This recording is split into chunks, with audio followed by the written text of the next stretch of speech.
जोहार दोस्तों, आप सभी को पता है कि झारखंड में एक्साइज कांस्टेबल का फॉर्म भरा गया है और एग्ज़ाम की रनिंग के लिए काफ़ी लोग इंतज़ार कर रहे हैं कि रनिंग कब होगा, उसके बाद एग्ज़ाम कब होगा।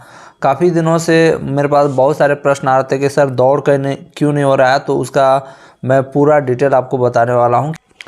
तो हुआ ये है दोस्तों कि उत्पाद सिपाही और विशेष शाखा आरक्षी का परीक्षा 2018 में एक बार हो चुका था। इसका सिर्फ रिजल्ट आना था। तो जिन लोगों का अच्छा नंबर आ रहा था उत्पाद सिपाही में और विशेष शाखा आरक्षी में, उन लोगों ने मिलकर केस किया है। और क्यों केस किया है पूरा डिटेल बताते हैं। उससे पहले यहाँ पढ़ लेते हैं। उपर्युक्त विषय के संबंध में निवेदन पूर्वक कहना है कि झारखंड कर्मचारी चयन आयोग द्वारा झारखंड उत्पाद सिपाही विज्ञापन संख्या इतना है, दिनांक इतना को तथा विशेष शाखा सिपाही की परीक्षा दिनांक 2019 को संपन्न हुई थी, जिसमें झारखंड के लाखों अभ्यर्थी शामिल हुए थे। किंतु उक्त दोनों परीक्षा 2 वर्ष गुजर जाने के पश्चात भी परिणाम प्रकाशित नहीं किया गया है, जिसके कारण सभी झारखंडी युवाओं की मनोदशा अस्थिर एवं हताशमय लग रहा है। झारखंड उत्पाद सिपाही एवं विशेष शाखा आरक्षी परीक्षा का तो यहाँ पर ये जो दिया गया है, ये लेटर है। इसमें देखिए क्या है, झारखंड उत्पाद सिपाही और विशेष शाखा आरक्षी, इसका रिजल्ट अभी तक प्रकाशित नहीं किया गया। फिर नीचे लिखा है झारखंड उत्पाद सिपाही और विशेष शाखा आरक्षी सिपाही बहाली जो कि राज्य स्तरीय है। इसमें 11-13 जिला का कोई मतलब नहीं है। यह राज्य के युवाओं का राज्य स्तर मेरिट है, जैसे IRB दारोगा की नियुक्ति हुआ है। इनका कहना है कि ये 5938 से रिलेटेड नहीं था और ये 11-13 जिलों में विभाजित नहीं था। ठीक है। झारखंड उत्पाद सिपाही तथा विशेष शाखा आरक्षी की परीक्षा का प्रतिनिधिमंडल JSSC कार्यालय चक्कर लगा कर थक गए हैं। आज 2 सालों से आयोग की तरफ से कहा जाता है मुझे कार्मिक विभाग द्वारा रोका गया है रिजल्ट प्रकाशित करने के लिए। ठीक है। 2020 को कांग्रेस द्वारा गठित 11 सदस्यीय टीम के समरूप अपनी बातें रखी। इस बहाली पर किसी का ध्यान नहीं दिया, सिर्फ आश्वासन ही दिया। 1 नवंबर 2021 को JSSC द्वारा ये वैकेंसी को बिना वजह रद्द कर दिया। ठीक है। इसका यहाँ पर क्या लिखा है कि परीक्षाओं का परिणाम प्रकाशित करने जल्दी से जल्दी करें तथा इस कार्य के लिए अभ्यर्थीगण आपके सदा आभारी एवं अनुग्रहित रहेंगे। तो ये एक लेटर है जिसमें आपका पूरा डिटेल लिखा हुआ है कि क्या प्रॉब्लम हुआ था क्या नहीं। मैं आगे इसका और भी रीज़न बताऊंगा कि आखिर आपका दौड़ क्यों नहीं हो रहा है। और एक चीज़ देखिए, नियुक्ति रद्द करने के खिलाफ याचिका। देखिए, एक्साइज कांस्टेबल और स्पेशल ब्रांच कांस्टेबल की नियुक्ति रद्द के खिलाफ हाईकोर्ट में याचिका दाखिल की गई है।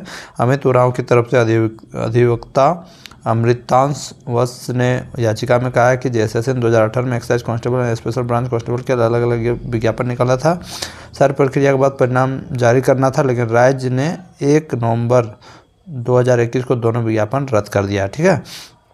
आगे देखिए, यहाँ पर वही लिखा हुआ है, नियुक्ति प्रक्रिया रद्द करने के आदेश को चुनौती दी गई है। अब डायरेक्टली आपको दिखाते हैं कि क्या आदेश को किधर चुनौती दिया गया है, पूरा डिटेल आपको बताते हैं। ठीक है। सरकार ने ये कह के रद्द कर दिया था कि 5938 से रिलेटेड है ये बहाली, इसीलिए इन लोगों ने केस किया है। यहाँ पर देखिए किया गया है, एक्साइज कांस्टेबल और विशेष शाखा आरक्षी के छात्रों द्वारा केस किया गया है कि आपको रिजल्ट प्रकाशित कर देना है। ठीक है। इन्होंने केस 2021 में ही किया है, लेकिन 2022 में देखिए आप 5938 पे जो सूचना आई, इससे ये लोगों का दावा और मजबूत हो गया। इसमें क्या हुआ कि जितने भी TGT टीचर थे जो सुप्रीम कोर्ट गए थे, सुप्रीम कोर्ट जाने के बाद क्या हुआ कि सुप्रीम कोर्ट में कहा कि जिसका बहाली हो गया है उनको बहाली दे दीजिए, और जिनका बहाली नहीं हुआ है अभी तक, जो एग्ज़ाम लिख चुके हैं, उनको भी दीजिए। जैसे कि आप देख सकते हो पंचायत सचिव वाले जितने भी छात्र हैं उनको भी नियुक्ति देने की बात कही गई है।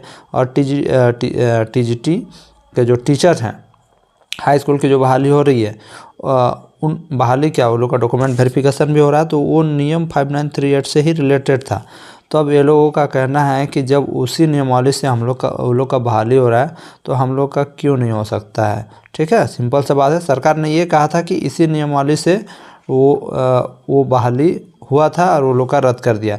तो जब इसी नियमावली से वो लोग का बहाली हो रहा है, ठीक है, 5938 से ही हाई स्कूल का बहाली हो रहा है, पंचायत सचिव वालों को भी देने का बात कहा गया है। इसलिए इन्होंने केस किया कि अब हमें भी दे दिया जाए, क्योंकि हमारा प्रोसेस बहुत आगे बढ़ गया था। जेलर असिस्टेंट जेलर के जो थे, जो पद पे बहाली हुआ था, तो उन लोगों का डॉक्यूमेंट वेरिफिकेशन के बाद वो लोगों का ड्राइविंग टेस्ट भी हो गया था, ठीक है, तो उन लोग को भी नहीं दिया गया, बहुत सारी बहालियों को रद्द कर दिया गया। इसलिए इन्होंने जो केस किया है, अब देखिए सरकार इसलिए कंफ्यूज्ड है कि दौड़ कराएं कि क्या करें। अब केस का कुछ होगा उसके बाद ही आपको दौड़ने का मौका मिलेगा। और यहाँ जेन्युइन बात है कि ये बहाली इन्होंने इसका एग्ज़ाम लिया था ऑलरेडी, और अगर इसी नियमावली के तहत दूसरों की बहाली दे सकते हैं तो इन लोग का भी बहाली दे सकते हैं। हाँ, आप नए पद सृजन करके नया वैकेंसी निकाल सकते हैं, अलग बात है, लेकिन आप एक को इसी नियमावली से बहाली दोगे और एक को नहीं दोगे तो ये अनुचित है। आप एक बार चेक कर लेना, आपको लग रहा होगा अगर ये फॉल्स है तो देखिए ये है रजिस्ट्रेशन नंबर, है ना, रजिस्ट्रेशन नंबर किधर गया, ये है, ये डाल के आप देख लेना, ठीक है, आपको पता चल जाएगा कि ये सही है कि गलत है। इसलिए अभी तक आपका जो ये एग्ज़ाम नहीं हो रहा है, अब इस पर क्लियरेंस होगा तभी आपका एग्ज़ाम होगा। झारखंड सरकार क्या बोलती है, कोर्ट में किसकी जीत होती है क्या नहीं, उसके बाद ही होगा। धन्यवाद फ्रेंड्स, मिलता हूँ नेक्स्ट वीडियो में, तब तक के लिए जय हिंद, वंदे मातरम। कुछ भी इससे रिलेटेड और कोई प्रश्न होगा तो जरूर कमेंट करना। धन्यवाद फ्रेंड्स।